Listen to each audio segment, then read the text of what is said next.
そのソープランド的なところも、お店に行ってお金を払って部屋に入った人が、たまたま自由恋愛をして、たまたまエッチなことをしちゃいました。でもなぜかたまたまやったエッチなことをやる料金表というのは決まってますみたいな。どう考えてもこれ実態と違うよね。言い訳だよねっていうことが日本多いんですよね。ジャニーズ事務所についてです。やはりジャニーズ事務所の犯罪にメディアが忖度しているのは気持ちが悪いです。デビュー組も被害者でありますが、犯罪を隠蔽しているという点では、加害者に加担しているように見えます。今後、ジャニーズ事務所やメディアが本件を大きく取り上げる未来はないのでしょうか、じゃないですかね。あの、オリンピックも結局角川も含めて賄賂を配ったりとかで逮捕されてるわけじゃないですか。で、あれが安倍さんが生きてたら多分起きてなかったと思うんですよね。なので、その安倍首相が生きてなかったから、結果としてその正義が遂行されたっていうのがあって、で、今回ジャニーズ事務所の話がなぜ出てきたのかっていうと、ジャニーズさんが死んだからなんですよね。で、一応そのジャニーさんが死ぬ前も言ってた人はいたらしいんですけど、僕は他の人のちゃんと本読んだりしてないので分かんないですけど、やっぱりジャニーさんが死んだから、もうその対抗したとしても、社会的に潰されることはないだろうっていうのがあって、なので割といろんなメディアが乗ってきてるっていうのもあったりするんですよね。なので日本の場合はその権力者っていうのが生きてる場合はその権力者に従って黙ってた方がうまくいくよねっていう構造の国なんだと思うんですよね。なので、じゃあ例えばじゃあジャニーズ事務所のあれ良くないよねっていう人っていうのが、まあその素人の人ではみんないると思うんですけど、でもそれを表だっていうと、やっぱりメディアの仕事減るんだと思うんですよね。なのでそのメディアの仕事を減らしたくない人っていうのは言わない。だからその東大を出た三浦なんとかさんも、その統一教会についてあんまり言わない方が得だよねっていうのがあって、なんかその自分から好んで献金をしたんだから、それは競馬とかパチンコと変わんないじゃないかみたいなで、統一教会を擁護する人がいたんですけど、やっぱりその自民党とか統一教会とかを擁護した方が仕事増えるよねっていうのは、やっぱ構造上あると思うんですよ。なので、まあまあ、しょうがない。まあ、そのメディアも結局民間企業なので、テレビ局はね。なので、儲かる方がいいよねっていうので、そのジャニーズを敵に回さない方がいいよねっていうので、なので、そのワイドショーとかでジャニーズの話題っていうのはほとんど使われることはないと思うんですけど、いやー、だからね、なんか僕、パチンコ違法だよねって話をちょこちょこするんですけど、まあ、一応法律上は、パチンコ屋さん自体が換金してるわけではなく、パチンコ屋さんで勝った場合に、ちょっとした金の延べ棒のちっちゃいやつを渡されて、で、それをたまたま買い取る店が近くにあって買い取られてるだけなので、パチンコ屋さんが換金してるわけではないよねっていうのが、一応法律上の立て付けなんですけど、どう考えても、普通にパチンコに行く人は換金しに行ってて、なんで、あれ、違法行為だよね。違法な賭け事だよね。金かかってるよねっていうのが分かってるんですけど、でもそれはなかったことにするっていうのが割と日本的な感じなんですよね。まあライターの石だったりするのもあるんですけど、で、まあ自衛隊っていうのも、武力では、違う、戦力ではあるけど武力ではないだっけ。なんか、っていうのがあって、どう考えても戦力だよねなんだけど、一応その軍隊ではないみたいなことになってたりとか、で、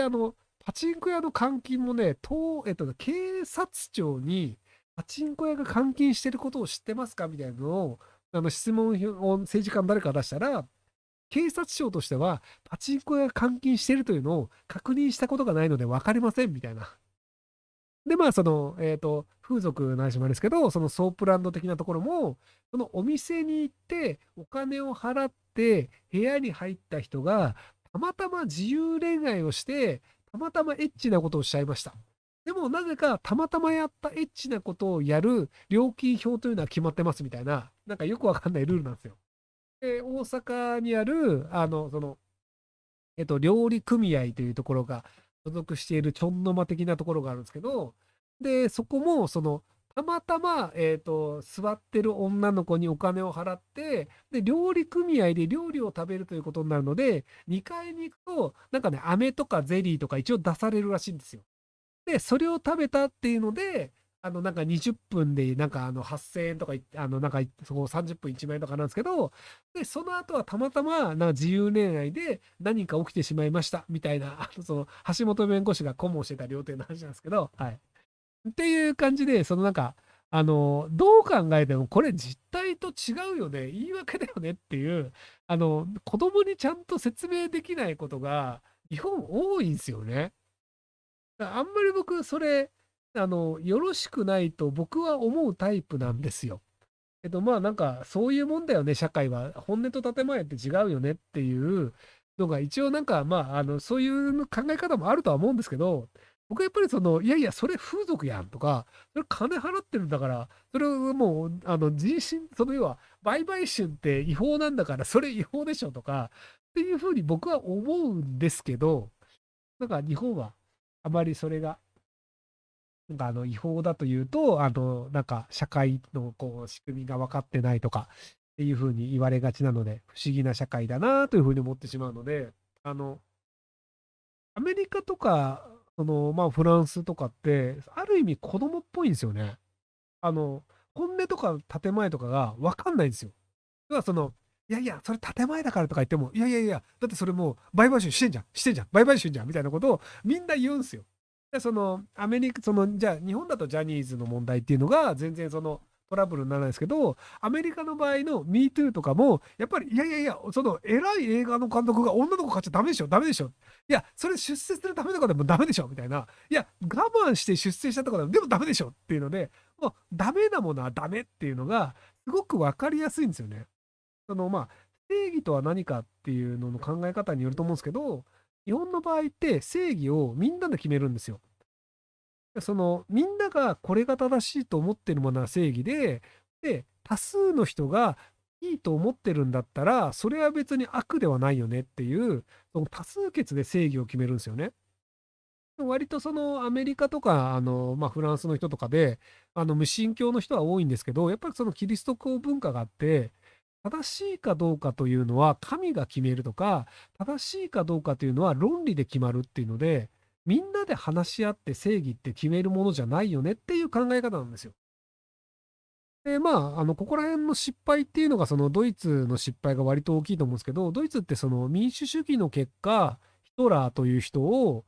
ドイツの一番偉い人に選んだんですよ。で、民主主義で選んだヒトラーという人が、そのユダヤ人を虐殺するみたいなことをやったんですよね。で、あの当時、ドイツの中では、あれは正しい行いだったんですよ。要は法律的な手続きにのっとって、ユダヤ人を迫害して、で、最終的にはアウスビッツという刑務所に入れて、バンバン殺しますというのを、みんなそれが正しい行為だと思ってたんですよ。でも、結局、正しくはないよねと。なので、みんながそれが当たり前だと思ってても、でも一人でも間違ってるっていう人は育てなきゃいけないよねっていうのが、割とドイツの教育で、ヨーロッパは割とその考え方が強いんですよね。みんながでもこれ当然だし、こうした方がうまくいくよねと思っても、いや、間違ってるものは間違ってるっていうのを最後まで言い続けるべきだよねっていうのが割と考え方としてあって、なのでシンドラーのリストっていう映画があるんですけど、あの、もともと金儲けにずっと走ってた、おっさんが、自分が、サインを書いて国外に出すと、その人が、ユダヤ人が、ドイツの外に出て生き残れるよねっていうので、最終的にバンバン自分の関わってる会社の人だよとかっていう形で、ビザ出しまくって、で、世界中で生き残った人がいるっていうので、で、割とシンドラーリストいい話だよねっていうので、日本で話題になってるんですけど、実は同じことした人って日本人にいるんですよ。リトアニアのね、カウアイだったかなっていう地域にいた、日本の大使の人で、杉原千畝さんっていう人がいて、まあ、そのユダヤ人の人たちが、リトアニアに来て、で、日本に滞在するビザを出すことによって、そのユダヤ人が日本に来て、で、そこから生き残ることができるっていうのがあって、で、ビザ出しまくったんですよ。もう、ハンコ押しまくって、で、なんか、まあ、まあ、映画の描写だから本当かどうかわかんないですけど、帰りの電車の中とかでも手書きでビザ書きまくって、で、そのビザを持ってたおかげで、生き残ってたユダヤ人の人っていうのが、今でも杉原中根さん感謝してるんですけど、で、じゃあ杉原中根さんが、えっとね、確か5年前ぐらいまで、あの、その名誉が回復してなかったんですよね。要するに、外務省としては、本国が許可をしていないビザを勝手に出したやつっていうことになって、杉原千畝さんって、懲戒免職になってるんですよね、確か。で懲戒免職になって、その後も外務、要は大使としては全然生活できなくて、別の仕事をすることになったんですけど、で、それも結局その外務省の中では、その日本国内のルールに従わなかった悪いやつっていう形でずっと処理されてきてるんですよ。で、その唐沢寿明さんの映画ができて、いや、杉原千畝さんのこれが悪いことってなってんのって日本良くないよねっていうのになって、5年だか10年前だかにようやくその杉原千畝さんがやったことは正しいよねっていう形になって評価されてるっていうので、要は日本ってこんだけ人を助けてシンドラーのリストすごいよねって言ってたのに、同じことをしてた日本人はあいつ悪いやつだよねっていうままだったんですよ。っていう国だったりするので、三原千畝さんね。はい。なので、なかなか正義とは何かっていうのは、日本は評価されないっていう国なので、ジャニーズの問題というのもきっと後回しになって、日本というのは、正義というのは執行されないままなんじゃないかなというふうに思います。はい。